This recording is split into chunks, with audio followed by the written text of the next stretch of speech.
आज रेसिपी रे प्रस्तुत करबा सुपर टेस्टी चाउल खीरी बिना कंडेन्स मिल्क बिना मिल्क पाउडर रे आमे आज टेस्टी चाउल खीरी प्रस्तुत करबा। एई सुपर टेस्टी चाउल खीरी प्रस्तुत करिया पई कौन कौन सामग्री आवश्यक आउ केमिति प्रस्तुत करूची चलंतु देखि नबा। नमस्कार, ममता ब्लॉग्स को स्वागत।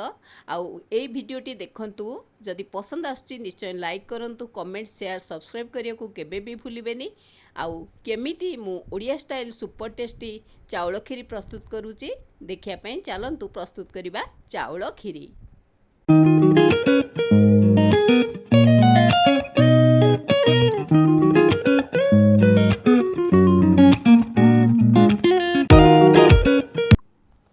यही चाउल खीरी प्रस्तुत करने देखुवे मु अधा कप बासमती चाउल नहीं। बासमती चाउल रे चाउल खीरीर टेस्ट जमती भल आसे, बास्नाटा बहुत सुंदर आसे, जहाँकि आम जापर खीरी होची बोली, कारण आर स्मेलटी फ्लेवरटी बहुत सुंदर। तेणुक प्रायतः आपड़ जितेबले चाउल खीरी प्रस्तुत करेंगे चाहिए यही चाउल रे प्रस्तुत करने। देखो मुझे 2 ରୁ 3 घंटा बतुरे देती, कहीं यही डायरेक्ट प्रस्तुत करी। आधे कौन प्रेशर कुकर यूज करनी कि किसी नक यही चाउल को मु डायरेक्ट प्रस्तुत करी। से लगी गोटे करेई नहीं, करेई रे प्राय 1.5 लिटर क्षीर दे दूची। ए चाउल खीरी प्रस्तुत करने जी सहज से स्वादिष्ट मध्य। मु 1.5 लिटर क्षीर दे देची। क्षीर दबापर गोटे तेजपत्र देदेवी, आउ आकु सिझेबा को छाड़देवी। प्रथमतः जितेबले आमे क्षीर करेई रे दौचे सेतेबले बारंबार आकु एमती गोलौथिबा, कारण तले लागिगले आम खीरीटार टेस्ट पूरा खराब हो। तेणुकरी आमे आकु एमती गोलौथिबा। देखंतु गोटे तेजपत्र मु देई देइची, आउ सेई तेजपत्र दबा परे क्षीर को फुटिबा जाए छाड़ीदबा, जेमिति क्षीरटी फुटी फुटी किछि अंश क्षीरर ठीक हो मरजिब क्षीर टिके, सेतेबेले ही आमे प्रोसेसिंग करिबा। देखंतु मु एमती चलाऊँगी, मझिरे मझिरे क्षीरटी को चलाउथिबे, नले तले लागिजिबार भय थाए। देखंतु फुटिलाणी, बहुत शीघ्र आमर क्षीरटी फुटिगलाणी। एबे जो चाउल को मु बतुरे रखिथिली ए चाउल को मु देई दउची। मु कहिची एई भली मु डायरेक्ट करिबी, ना प्रेशर कुकर व्यवहार करिबा, ना चाउल को खंड करिबा, ना गुंड करी व्यवहार करिबा। ए गोटा चाउल रे एते सुंदर खीरी हबो जे हाथ चाटी खाइबा को इच्छा हबो। आ मु तो सबु बेले एई भली खीरी प्रस्तुत करे, आ बहुत टेस्ट आसे, आ आर फ्लेवर मध्य बहुत भल। देखंतु चाउल पकेला परे मध्य आपण बारंबार गोलौथिबे, नहेले लागिगले आमर टेस्ट पूरा खराब हो। देखंतु क्षीर केमती बसी जाउची, आ सर मध्य पड़ी जाउची। केते सुंदर भावे खीरीटी प्रिपेयर हो। गोटे जिनस होउची, आर टिप्स मध्य बहुत अच्छी चाउल खीरीर। एमिति भी आमे जदि साधारण रे न जानी करबा, केबे भी चाउल खीरी ठीक से हबनी, आ टेस्ट मध्य भल आसीबनी। किंतु आर टिप्स को अनुसरण कले देखुथिबे भोजी रे आमर ओडिया भोजी हो किंबा कोनोसी फंक्शन हो, केते सुंदर लागे खीरीटा। सेही भली करिबा पई केते टिप्स अछि। प्रथमतः मु गुजराती 4-5टी गुजराती गुंड करिकी देई दउची, आउ ताको मध्य गोलौची। चाउल को गोलौथिबे जेपर्यंत चाउल फिटी न जाए। फिटी न जाए माने आमे तो भात करू चाउल रे जानुथिबे, किंतु खीरी पाई जेहेतु क्षीर रे सिझुची, एटा गोटे स्वतंत्र प्रकार खोली जीवो, जहाँकि आमे जानिबा आम खीरीर ठीक प्रकार प्रोसेसिंग होउची। एई देखंतु मु गोलौची, आस्ते आस्ते खोलुची, चाउलटी पूरा फिटी जीवो बा स्मूथ हो जीवो, पूरा मिसी जीवो क्षीर सहित। सेतेबेले ही आमे चीनी आड करिबा बा ड्राई फ्रूट्स आड करिबा। एबे देखंतु मु गोलौची।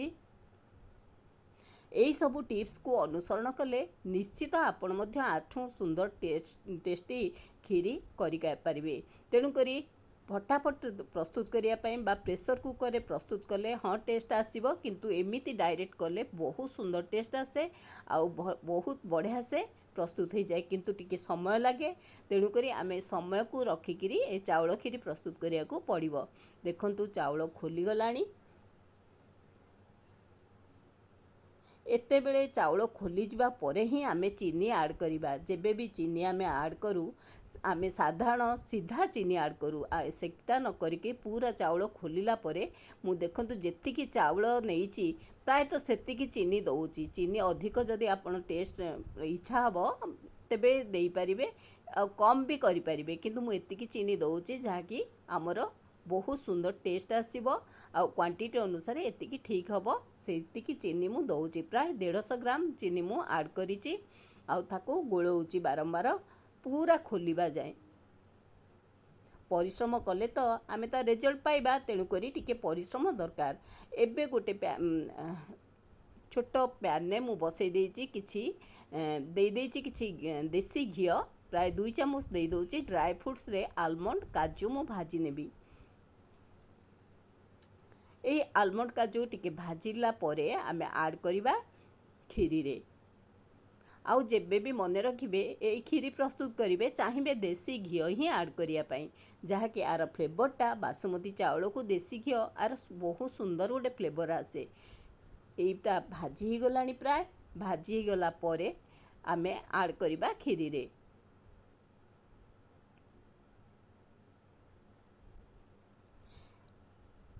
एबे मु सबू ऐड करनौची ड्राई फ्रूट्स को खीरी रे आकु मध्य गोले दउची हम देखुथिबे चाउलटा पूरा खोली गलानी बा पूरा स्मूथ हे गलानी पूरा मिसी गलानी क्षीर सहित सेते बेले जानिबे जे आम खीरीटा बहुत सुंदर भाव प्रिपेयर गला आ गोटे टिप्स होची आमे चाउल रे जो खीरी करूचे आर कलर टिके डीप करबा येलोइश कलर करबा जाकि सुंदर लागे आ आर टेस्ट मध्य बहुत भलो आसे देखंतु मु गोटे घी नै 2 चामच चीनी देकी आकु एई भली देई दउची कलर आसीबो एबे दबा परे मु ताकू गोले नौची देखंतु केते सुंदर येलो कलर आसी जिवो आ खीरीटर टेस्ट मध्य आहुरी भलो आसीबो जहाँकि देखिथिबे भोजी भात हो किंबा कोनोसी फंक्शन हो एई भली खीरी हेई थाए जहाँकि टेस्टटा बहुत भलो आसे देखिबाकू भी बहुत सुंदर लागे देखंतु कलरटी केते सुंदर चेंज हे गलानी एबे आउ टिके फुटिला परे आमर खीरीटी पूरा प्रिपेयर हे जिवो देखंतु आर कलर केते भलो आसी गलानी फ्लेवर मध्य बहुत बढ़िया आसी ड्राई फ्रूट्स देसी घी सांकु बासमती चाउल तार फ्लेवरटा बहुत भलो आसे ओसा बार रे एई भली खीरी करंतु आर टेस्ट नियंतु निश्चित आकु बहुत टेस्ट दबो एबे हेई साला परे मु गैस रो फ्लेम बंद करी ताकू किछ समय ठंडा कर देबी तापरे आमे प्लेटिंग करिबा आ आर देखिबा केमिति हेइची एबे प्राय तो देखंतु प्रस्तुत हे गलानी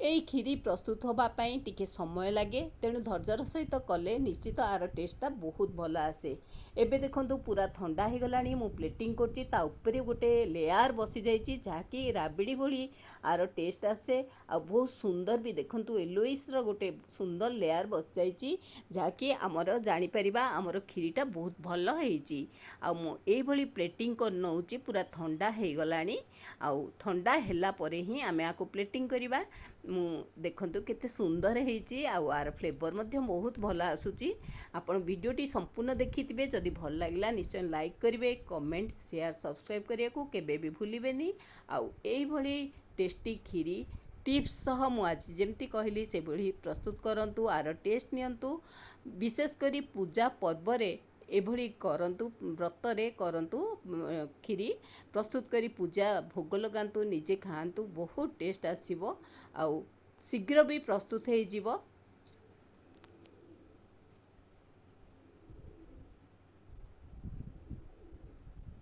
आज प्रस्तुत हे गला हमर सुपर टेस्टी चाउल खीरी रहुची थैंक यू नमस्कार।